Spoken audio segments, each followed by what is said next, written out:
If you've been following me, you know that I am a huge believer in reading books, motivation, about business books, anything to help motivate me. I've been that way all my life. Even when I was a little girl, I had a goal journal when I was in high school even.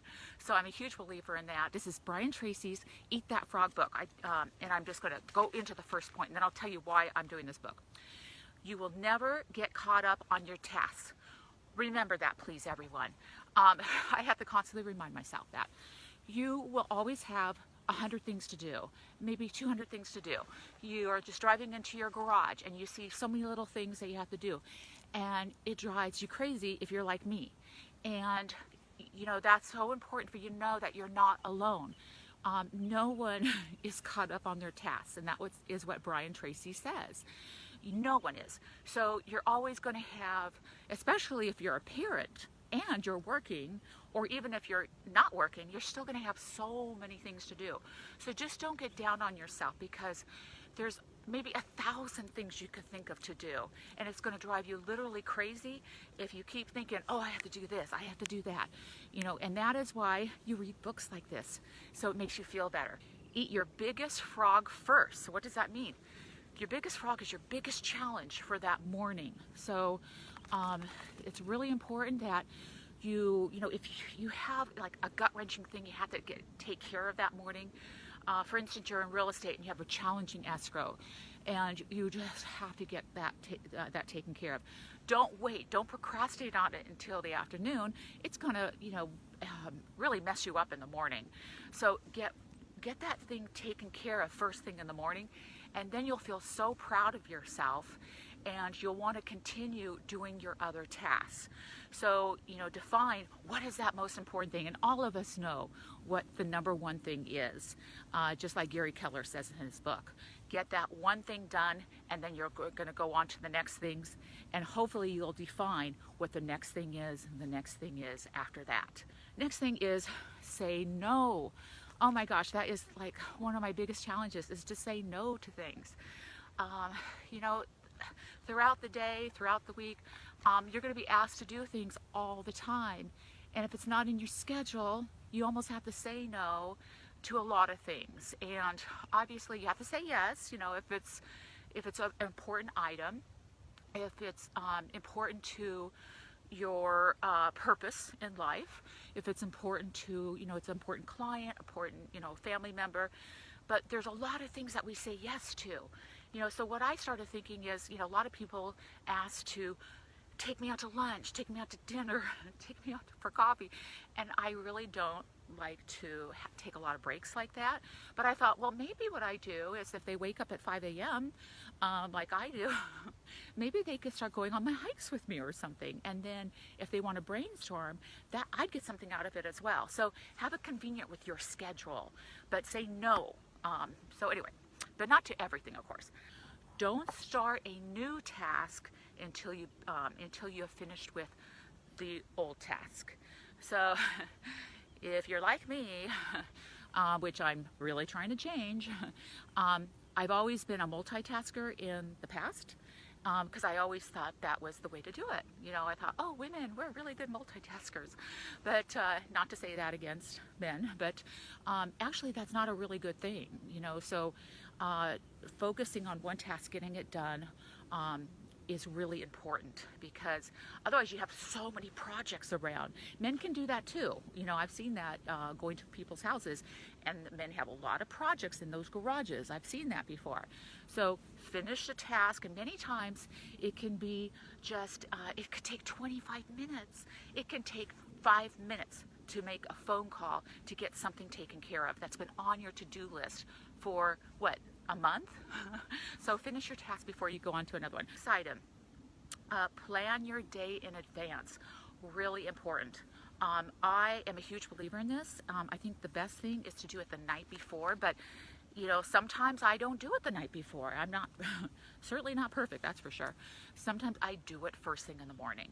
But I notice such a difference when I do not write out all my to-dos for the day, and I still use the Franklin Covey system, even though I'm really into apps and computers and stuff like that. So I list A items, B items, C items. I delegate them out.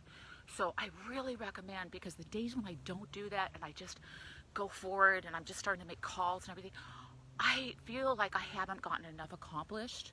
And that's what Brian Tracy says in his book too. And he has lots of statistics that show that if you don't write items down, you don't get nearly as much accomplished. Next thing is have a master list you dump everything into.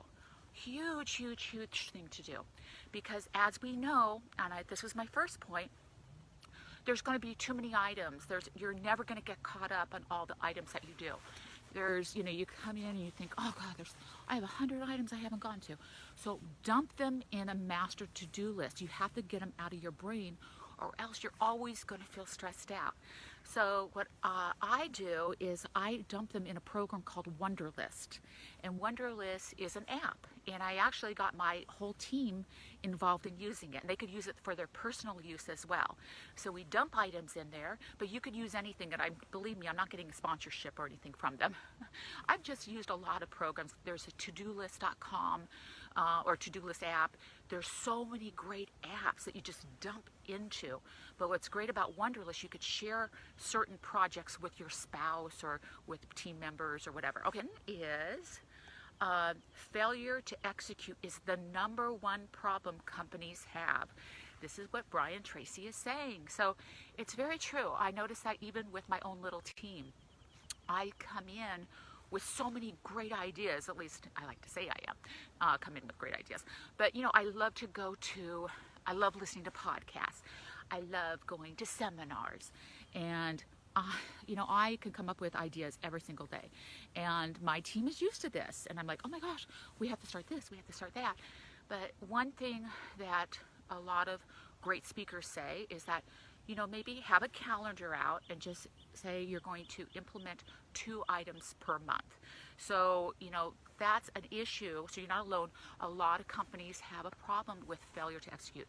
They have these great ideas, but they don't have someone on their team who's maybe a project manager who's responsible for executing those items.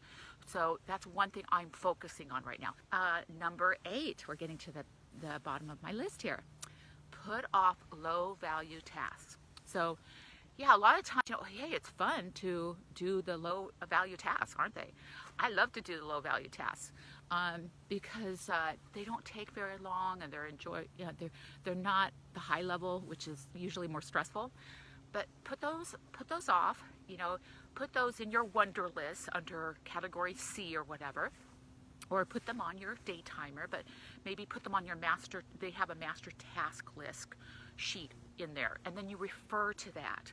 But remember to go, you can even go A1, A2, A3, B1, B2, 3B. You could itemize what's most important. That keeps you on track. So your low value items, try to put off. Delegate, delegate, delegate.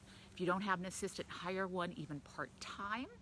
Even for those who aren't in real estate, there are busy mothers out there, and you could hire a part-time assistant to help you. Item number 9, break every task into action steps.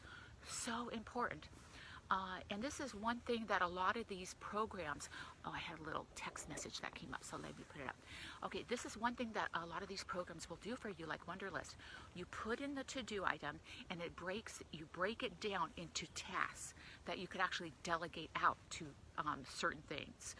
So you break that into action steps, should I say. So it's not just one thing to say, I'm going to declutter, or something. Well, where do you start with that?